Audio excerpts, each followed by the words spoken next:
Hello and hello everybody. This is your traditional healer, Khokhovula again. This time I'm enjoying a video of Pastor Sinthumole Ramabhulana, the son of Chief Ramabhulana of Venda. I have been through the most, says Pastor Ramabhulana. It is with the journey of his life that he have gone in his calling, if I may put it that way, as a pastor.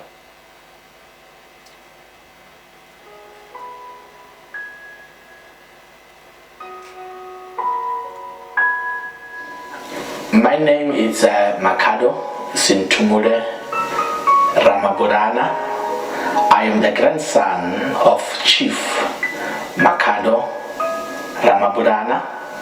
I grew up in a Christian family. Both my father and my mother, they are pastors. I went to the Bible college.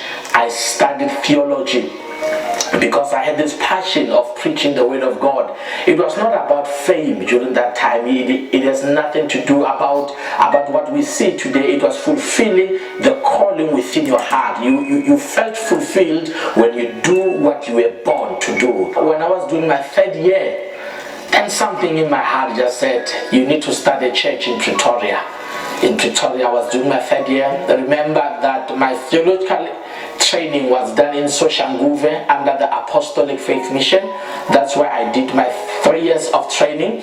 So on the third year, I felt this desire of planting a church in Pretoria. Yes, at a very young age. I was not married, and I had this faith that I'm gonna start a church in Pretoria in CBD. During that time, I had personal pressure where I thought that by preaching, I would fill the chairs. You know, sometimes you rely too much on your own gift. You think that because you are good in talking or you are...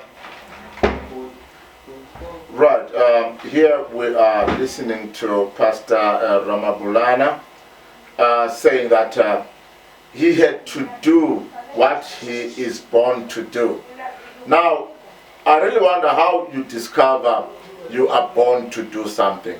And then he mentions the calling that he has, or that maybe he discovered he has, and he had to actually cultivate it. He had to boost that calling by having to go to the college to study Bible. That was equipping himself to actually run his gift, to actually practice his calling, equipped with the rightful knowledge of actually doing it. But now he further mentions on that you cannot rely on the power of your own. So we want to know, where would he get these powers? Who would he have to rely upon on the powers? Good in preaching, that if you preach, every chair in your chair will be filled with people. It was not that, because there were empty chairs, and that's where the problem came. When I started to see other ministry, they've got their own overflow. Every Sunday it's overflow. People are coming in great numbers. But here we are doing what I thought was right, what the Bible college taught. They say you need to fast, you need to live a holy life, you need to make sure that you are focused. Those were all the recipe that I did. But when I look at the result, it was not what I expected.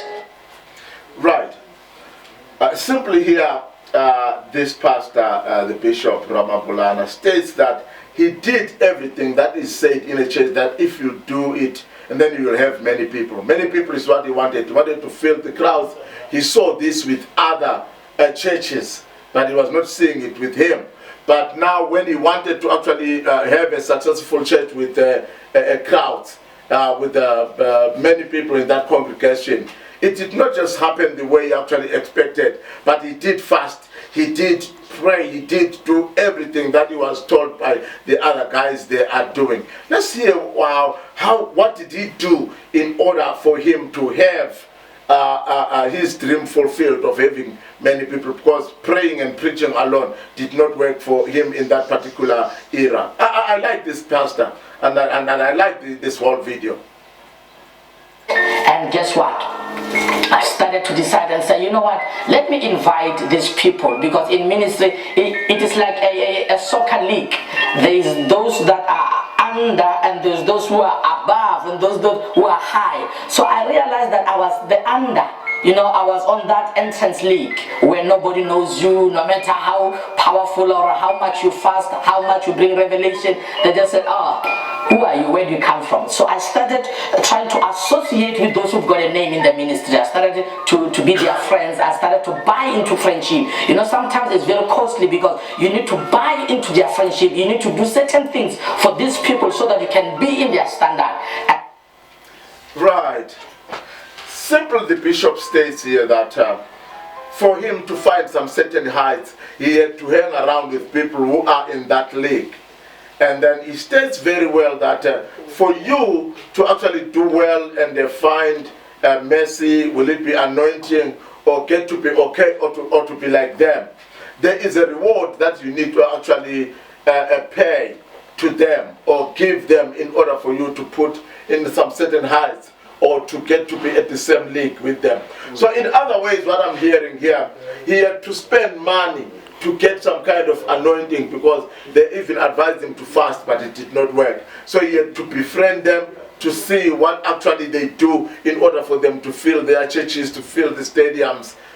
Yeah, let's go. And when I was there, I tried to invite them in the church, and they came. And you know, these people, when they come, they've got crowds. For the first time, I saw the church growing in attendance. Remember, when we talk about church growth, we don't talk about number, but we speak of spiritual maturity. That is the element of church growth. But during that time, I thought that the number, they represent the church growth. During that time, you know, I was struggling because I had this spirit of competition. You know, sometimes you allow the enemy to enter you. You want to be the man of the place. You want to be the man of the zone. You want everybody to talk about you. That is where pride came into it sneaked in, and I was not aware. I wanted to be bigger than what God has called me for. Each and every pastor wants to be bigger than what God has called for. That's the reason people go out and look for little occultic and consult like guys with me for power. I like this bishop. His testimony reveals that these things do exist. And I like him for coming out and actually saying these things. But now, you have to understand that otherwise what he's telling us is that if you don't go out and consult and get those powers, you'll be nobody. You'll be at that entrance level that he actually is saying. You understand what I'm saying? Let's hear what he says more. I started befriending these other people. Most of my friends were from outside South Africa. I was closer to Nigerians. You know these Nigerians. When I was closer to them, and because I saw what they symbolized, it was success in ministry. They were driving big cars, and they had this sense of authority. Their churches were big, and some of them, they've got big titles. So I thought that by associating with them, it would also lift me up. And I remember the other day when I spoke to this other prophet, I said, man of God, I really want the power that you have. I need the anointing. You know, from the Bible college, you think of Elijah and Elisha, that if you serve this one, if you polish their shoes, if you wash their car, if you carry their Bible, what they have will come upon you. This is what I did. I was closer to them. But one thing I discovered, this is what destroyed me by that time, it was their lifestyle. When you come closer to them, it's full of sin. I'm going to say it again. Most of these powerful prophets, powerful pastors, when you come closer to them, you know, from a distance they look nice, they look holy, they are respected. But when I came closer to them, that is where I started to adopt this kind of their lifestyle.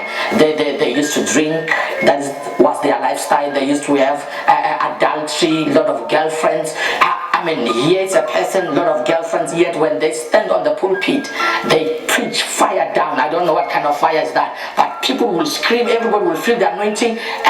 But when you get closer to them, you realize, you know, these people really, they are not serving the God that we serve. Right. When you are listening well to the pastor, he envied the life of these Nigerian pastors, living lavish lives.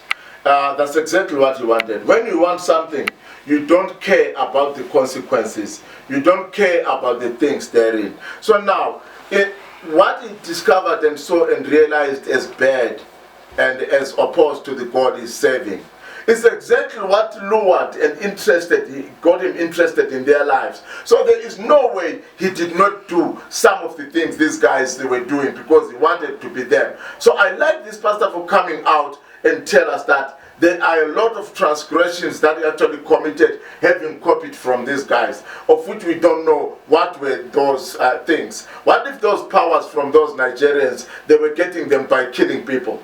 They were getting them by rituals of Utwala that endangers the human society. We don't know. But I just like this testimony. It's really interesting. Let's hear actually what it goes as we go.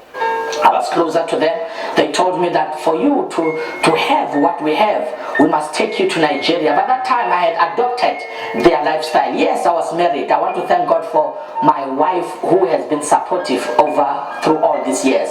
If she was somebody else, I could have been standing here as a divorced person or as a single father. But because she believed in the gift in me, and she believed that what I went through was a process in training, she stood the test of time. By that time, I had a lot of girlfriends. Yes, I was a pastor. We moved around. The lifestyle was not good. I brought shame into my father's house. I brought shame into my family. This is what was happening. And that time I did not want anything to put me or to align me back into living right with God. And it does not end there. And that's where I decided, let me go to Nigeria. And I remember very well, before we traveled to Nigeria, they gave me a certain Saturday, midnight, 12 o'clock, you should take a bowl, fill it with water, and get there and you bath. When you bath with the stove, they said I should start on top of my head. That is where they said my destiny is. And as I took the soap, bathed with it, rub it on my skull, rub it on my head, and I would confess or I would speak things that I wanted to see. And guess what? As a young person who's hungry for power, one thing that I kept on repeating, I want people to fall. I want people to fall. I want people to fall. This was what I thought symbolized the power in ministry. You know, Right. Everybody is listening, guys. He was given this soap. But what he commanded the powers to do was to make people fall, which is a fashion today in every church, especially within the ministries, that if you don't make people fall, and then you don't have the church, and people don't believe you have the powers. So now, he was engulfed with excitement when he saw like people shouting and falling, and then they told him that, put that soap on your head, because your destiny is there. Which means if you have put that soap, the soap will bring about the spirits that evoke and invoke some certain spirits within people's bodies, and people get possessed, and then they start to shout, and then they see power in this pastor, of which it's exactly that he wanted, because he clearly says that all that matters to him by then was to have power. It is this spiritual powers that I'm talking about that I give out to people. I always have been talking about them. I've appeared on Daily Sun, Okozi FM, all the media at large, Trading FM. I talk about these powers that I give to pastors. Some people think it's a joke, but I so much like this pastor for him coming out and actually say it all out that this is real, guys. I've experienced it. It is my journey. Out, people must fall down and roll. Those were the kind of powers that made me to seek occultic power so that I can use them in the house of the Lord. And the following morning, I went to church. When I went to church, after I've used that ritual, I got inside church, and you know, during that time when you get inside church, you get very late. You don't start with the worship. You don't start with intercession, because you are not part of them spiritually. Once you become part of the occultic, you don't connect with the body of Christ, because there are certain rules that they tell you that you need to come when it's your time to ascend the pulpit, because that is when you come with your force. So you don't have to come and start with the service during the beginning of the service. And I came, they were singing this song, and as they were singing the song, and I packed the car, you know, when they packed the car, everybody get excited and said, the pastor is here. And when I walked inside the hall, they clapped their hands. They did not know. Right. The pastor was no longer kind of a pastor. He was a champ. He was a champion. The champ is here. He's everybody's champion here. The champ is here. So now he's wearing a godly stature. He's wearing Jesus' stature. That means when the pastor is not there, the church is called, because everything is carried by a pastor. These powers have been given to the pastor. So now there are two things in one: the pastor and the church. Three in actual fact, and the people. Let's go. Oh, that I have used the black soap. They looked at me as the man of God, but they did not know that as I passed there, I was followed by evil spirits. I stood on the pulpit. Right. They did not know he is the man of the God, followed by the evil spirit. It is now that this guy is seeing those things as evil spirit. But they worked for him. They made people cheer for him, of which is what exactly that he wanted. But now he's saying what was following him is evil spirits. How do you differentiate the evil and the Holy Spirit in his case? Because that thing made people cheer in the church, made the people fall, of which is exactly what he wanted, and all these people are doing it. They make people fall. Now, if I may ask, he has gone back to church. He left church, but he has gone back to church. But he still makes people fall. Who knows that he's still using the very same occultic powers or the new powers? How do you see that this is God's powers that make people fall, and this is the occultic powers? Let's go. And I took on the microphone and I started to pray, and I started to say, touch them, touch them. You know what happened? Immediately I said, touch them. I said, ushers, where are you? You know, you create that vibe. I said, ushers, move around, ushers. I'm telling you, within 2 minutes, I started to hear people screaming. Others were falling. In my heart, I said, yeah, this black soap is working. So sometimes when we see all these things that are happening in our churches, in the body of Christ, sometimes we think it is the power of God. But I want to tell you, as you are listening to this testimony, that what I went through did not symbolize the power of God. Right. How do you see this is the power of God, this is not? People fail. If we follow this testimony, are we made to believe that every person who makes people fall is doing occult? In the very same church where he is now, Pastor Ramabhulana, people are made to fall there in Sibukene. Now, is it the very same occultic powers that he's using? Those very same powers, would they work if God did not want them to work in a church? Because in that church there is God. Where is God to allow this thing to happen if it's not it right in his house of worship? I think there was nothing wrong that Pastor Sinthumole had done to go and seek for these powers, because even in the old times, Israelite leaders would go to Samuel to ask for anointing, and they were anointed and they got powers to run Israel as their kings. Even David of the old times of the Bible got those powers, though they used them to kill people and mess up. This testimony is good, but this man sounds like he is judging himself before we even judge him. Then from there I saw that it was working. They also gave me some oils to use, you know, the oil that you open and you talk anything that you want. Those were the kind of things that I used before I went to Nigeria. And the time came so that I can travel to Nigeria. I took all my savings because I had to pay for also the one was taking me there, because this is the pastor who come from there, and he was taking me to the occult. This is more of a family setup of pastors, preachers, prophets from all over the world, where they come, and that is where they get their powers from. And the following morning we had to go into this village, and when we went into that village, that is where I was introduced to what they call the Ifa. Now Ifa is more of a religion in Nigeria where they worship Ifa as a god. This is a spirit or a demon, I will call it, that they worship there. Now when we got there, I will come to this Ifa as being said by the pastor as a demon.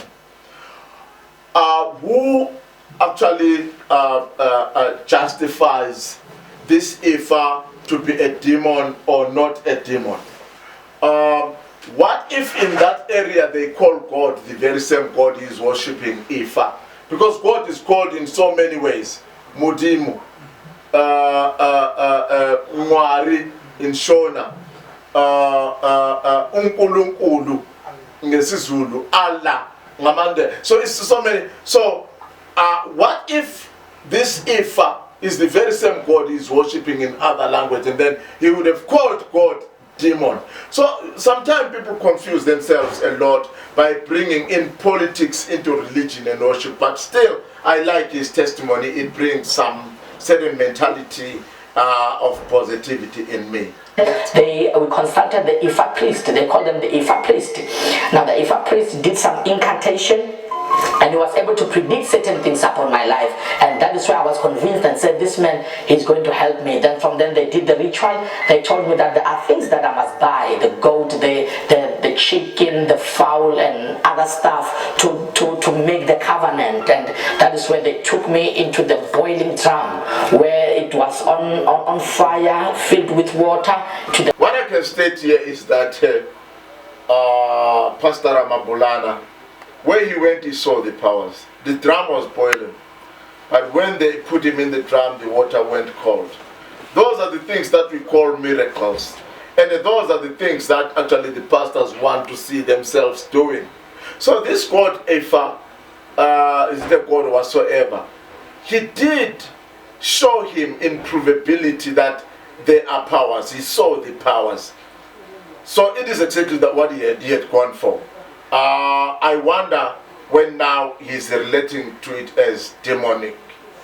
This states that he was once a demon, or was once involved in demonic stuff. If you get into those stuff and be a leader, leading people with those cries cheering at you, how then do you remove that from people? Since now he has actually repented, if I may put it that way, and left these things that he was doing. What about people that he planted these things in? Let's go. From them they took me into several gods, the god of thunder.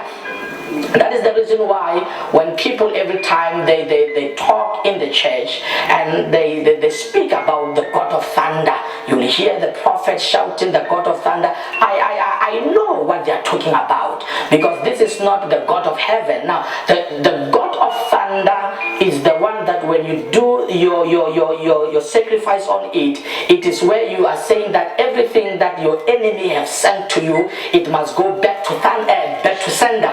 So that was right. The God of thunder. He relates this God to the God of revenge. I know the God of thunder. I connect to the God of thunder. Though I don't call them the God of thunder, I just call it spiritual powers of vengeance, as in revenging. Now, if you separate the thunder and heavens, I don't think you know what exactly you are saying, because thunder and heavens are related. If you separate God and the skies, you don't know what you're actually saying, because on earth there are spirits of the bushes, spirits of the mountains, spirits of the waters. That's why people go and do their rituals and whatnot, customs, and in the rivers. So now, Pastor here states that the God of thunder is not a heavenly God. Yet, if you talk of heavens and thunder and the rains and above and the clouds, you are talking of things near God. And revenge is allowed.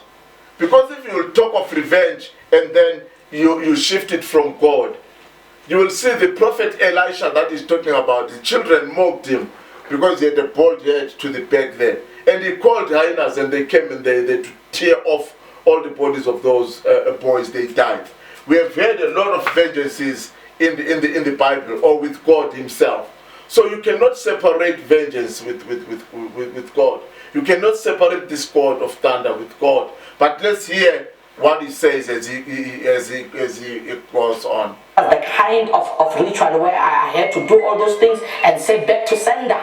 So every time when you hear such kind of prayers where somebody is shouting and say back to sender, ask yourself, where in the Bible, which verse in the Bible, which teachings in the Bible does that kind of doctrine stand on? Because the back to sender are usually practiced by occultic people. That was the God of thunder. Then we went to the god of iron. Now when we went to the god of iron, that is where they sacrificed a dog. That is the reason when I see these people eating dog, and in a church, I know that this is what has been sacrificed to the god of iron. They sacrificed the god of iron with a dog, and I had to eat dog by that time. Right. Hey, there's something very interesting here. Pastor Ramabhulana, I like you. I like you, man of God. I like you for this testimony. One, you had to go and eat the dog, something that we have never eaten in South Africa. We only hear stories of Chinese eating dogs. He ate the dog, something very strange, because he wanted these things to happen. What if these people were going to say, kill your wife right away now? When you go to vengeance and revenge in the court of thunder, in the Bible, in the Moses time, you got eye for an eye. People were stoned to death for some certain things they committed. So the revenge and the vengeance always has been there. We went to the god of iron. Now when we went to the god of iron, that is where they sacrificed a dog. That is the reason when I see these people eating dog, and in a church, I know that this is what has been sacrificed to the god of iron. They sacrificed the god of iron with a dog, and I had to eat dog by that time. I even wrote about it, this part. Now, from then we went to the water spirit, where it was a river, where I had to take some cowries, some seashells that I had to speak to. The other one I had to carry it wherever I go and put it on my shrine back at home. Now, traveling back to South Africa, they said the first thing that I need to do before I go to church, I need to go to the river, the stream river around Soshanguve. That is where the church was. So I had to introduce the spirits from Nigeria with the spirits of the place in the stream. Right. I mentioned the spirits of the rivers earlier on. He is mentioning the spirits of the rivers. He got a shell from that side that he had to put in that river, merging the spirits of there in Nigeria and those spirits. There are very few people who believe as good or as big as Pastor Ramabhulana. To have to eat a dog, experience that for the first time, it tells you he could do anything to get those powers. So we don't know how good or bad the things he could do to actually get those powers. Now let's go. I went to the stream, I spoke, and I said I want these spirits to help me to fill the church. They gave me also the head of a pig that I had to bury inside the church, and we buried it. And guess what? Within a period of less than a month, we saw a lot of people coming into the church, because they told me that when the pig starts to rot, the worms that are coming out of the pigs, the worms that will be, it will be the number of people coming to church. You can ask anybody around social media, they will tell you that on a Sunday morning it was traffic going to our church. On the road you will see people wearing white. It was traffic going to the church. Right. What he's saying is true. In my practice, I call it symbolism. So they had to symbolize that rotting the number of the worms as the number of the people, of which it would be plenty. It's plenty of it. But with me here, to make you follow it and have a lot of traffic, as is stated, I use the bees. The bees, their honey, their cakes, and the bigger bee, and I use the soils of the stadium. Like if I can get an F&B stadium soil and the grasses, because those stadiums contain a lot of people. So I'll just do that symbolism and make you highly follow it and make your congregation contain a lot of people. We call that symbolism. But in his case, they used rotten material, worms and all that stuff. It's okay as long as it actually did what he had gone there, he had paid for. So I knew deep in my heart and said, these people, they're not here for the word of God, but they are here brought by all these kind of powers. Because one of the signs to see if people are not here by the word of God is because they don't need the word of God. They need miracles and prophecy. When you preach the gospel, they sleep. That is the reason why during that time I did not invite any preacher. It was me only. I will make sure that I don't contradict my gospel, because my preaching was not about Christ, but my preaching was about miracles and healing. And the moment I start to say, can I prophesy? Yeah, guess what happens? Now, he is feeling guilty, my pastor, my bishop, Ramabhulana, of doing miracles to the people other than preaching. But if you go back to the Apostle Paul and the Titus in the Roman, their Roman journey to Thessalonica with the Thessalonians and all those Damascus journeys, those guys were healing people. It was kind of less preaching, but a lot of miracles were done. That's what got people to follow them. That's what got people to see them better than their own spiritualists, because they had come with miracles and healing and getting people okay. If Jesus did not open people's eyes, heal people with leprosies, his fame would not be here now. You understand what I'm saying? So there is nothing wrong with what he was doing. The church of today is all about miracles. Preaching alone does not work. If you continue to do that preaching than having those miracles, he will have people sleeping in a church and he won't have the church. All place shakes. Everybody stands up and says, prophesy. But when you teach the word of God, they sleep. But when you say, can I prophesy? They all stand. And because this is what the spirits have brought them to. So don't be fooled when you see crowd, people filled in the place. Ask yourself, what are they looking for? Then you will know if they are of God. Because a lot of people filling the stadiums, filling the arena, filling the overflow, they are there for prophecy and miracles. And the devil can give prophecy. And that is exactly what you have to give the people.